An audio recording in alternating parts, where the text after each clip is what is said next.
네, 여러분 안녕하십니까? 어제 발생한 사하구 산사태 매몰자가 결국 모두 숨진 채 발견됐습니다. 조금 전 오후 6시 20분쯤 사고 발생 35시간 만에 마지막으로 아들의 시신이 수습됐고 또 오늘 오전에는 노모가 매몰된 집에서 발견됐는데요. 노부부와 아들 등 일가족 3명을 포함해 모두 4명이 주검으로 돌아오면서 안타까움을 더하고 있습니다. 김윤아 기자가 보도합니다. 이틀째 수색 작업이 진행 중인 산사태 현장.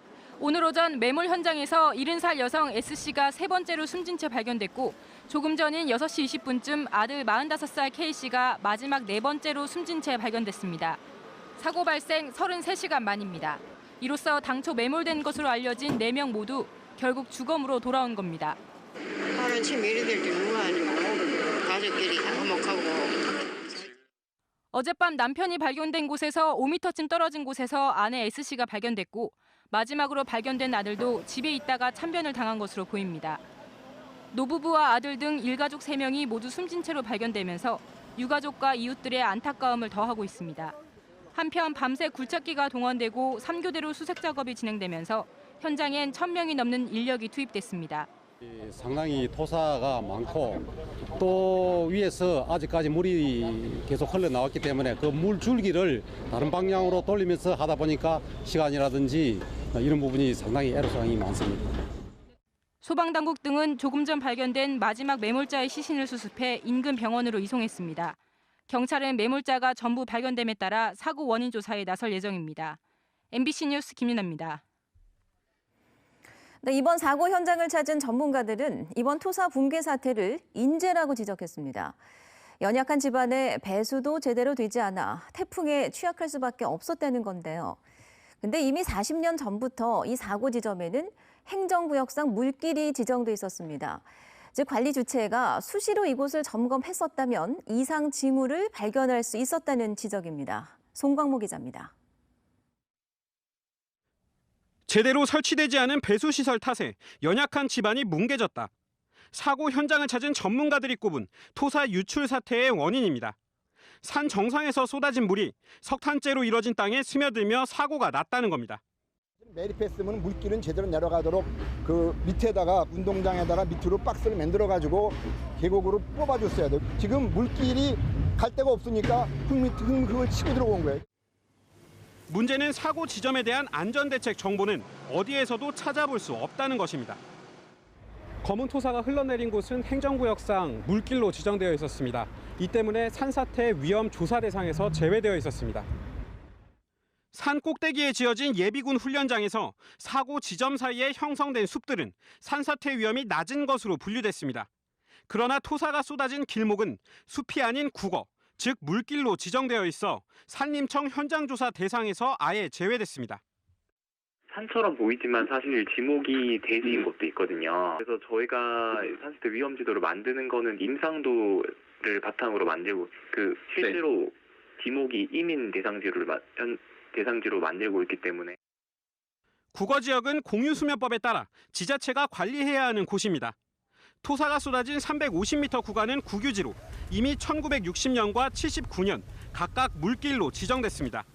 태풍이 오기 전 이 물길에 대한 안전점검이 있었다면 사고를 막을 수도 있었지만 관할 지자체는 사고 전까지 물길이 있는지조차 몰랐습니다. 불법으로 건물을 짓거나 그런 거에 대해서는 저희가 변상금 부과하거나 자연재해 예방 측면에서의 관리는 따로 없는 것 같아요.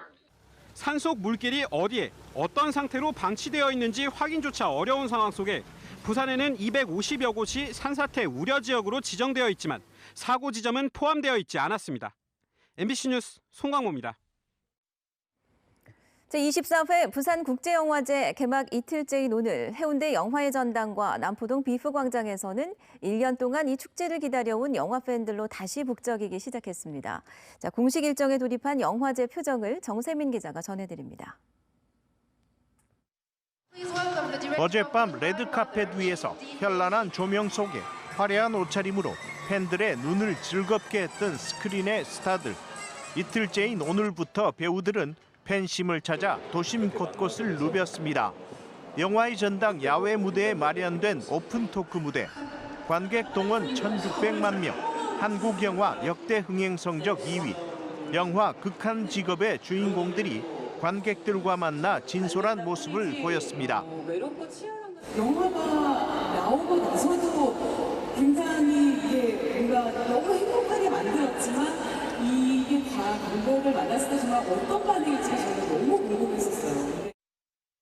실제로 굉장히 즐거웠던 것들이 고스란히 또 전달이 돼서 많은 분들이 웃을 수 있고 또 좋아하시는 모습을 보면서 보람이 되는 것 같습니다. 그게 아마 가장 큰 요인이지 않나 생각합니다. 한국 영화 100주년을 기념해 마련한 커뮤니티 비프 토크쇼에서는 팬들의 환호 속에 700여 편의 영화에 출연한 한국 영화의 산증인 원로 배우 김지미 씨가 국민 배우 안성기 씨와 함께 무대에 섰습니다. 80평생을 영화와 함께 살아온 은발의 노배우는 영화인으로서의 삶을 반추하며 추억을 회고했습니다. 여러분들 아무쪼록 앞으로도 우리 많은 영화계 우리 후배들 많이 지원해 주시고요. 한국 영화 많이 봐주세요. 그래야 발전합니다. 50년대에 이제 전쟁이 끝나고 나서 이제 열심히 영화를 만들기 시작할 때부터 시작을 해서 진짜 한국 영화 그 중심을 그냥 관통하면서 우리 영화의 부흥을 이렇게 이끄셨고 지난 1년간 개봉한 한국 영화 가운데 최고의 주인공을 가리는 2019 부일 영화상 시상식에서는 영화 기생충이 최우수 작품상을 수상했습니다. 남우주연상은 영화 강변호텔의 기주봉이, 여우주연상은 영화 생일의 전도연이 각각 수상의 영예를 나눴습니다. MBC 뉴스 정세민입니다. 이낙연 국무총리가 오늘 부산 언론과의 간담회에서 동남권 신공항 검증위원회 구성에 어려움이 있다고 밝혔습니다. 이에 따라 올해 안에 신공항 검증 결과가 나오기 힘들지 않겠냐는 관측이 제기되고 있습니다. 이 총리는 신공항은 5개 시도의 합의가 필요한 만큼 기술 검증 절차를 거쳐야 하는데 신공항 검증위 자리를 다들 고사한다며 어려움을 토로했습니다. 또 신공항 검증 요인으로는 관문공항으로서의 확장성과 안전성, 소음 등이 중요한 부분을 차지할 것이라고 덧붙였습니다. 황교안 자유한국당 대표가 오늘 오후 부산 산사태 참사 현장을 찾아 매몰자 구조 상황을 둘러봤습니다. 황 대표는 조경태 최고위원 등과 함께 현장 상황 본부를 찾아 사고 수습 현황을 듣고 소방대원을 격려했습니다. 또 유가족을 만나 긴급 재난구역으로 지정될 수 있도록 최대한 노력하겠다고 전했습니다. 올해로 100회째를 맞는 전국체전이 오늘 오후 6시 30분 서울 잠실 종합운동장에서 개회식을 시작으로 일주일간의 열띤 경쟁에 돌입합니다. 이번 체전은 45개 정식 종목, 2개 시범 종목에서 전국 17개 시도 선수들이 메달을 놓고 다투며 부산은 모든 종목에 1,136명의 선수가 출전합니다.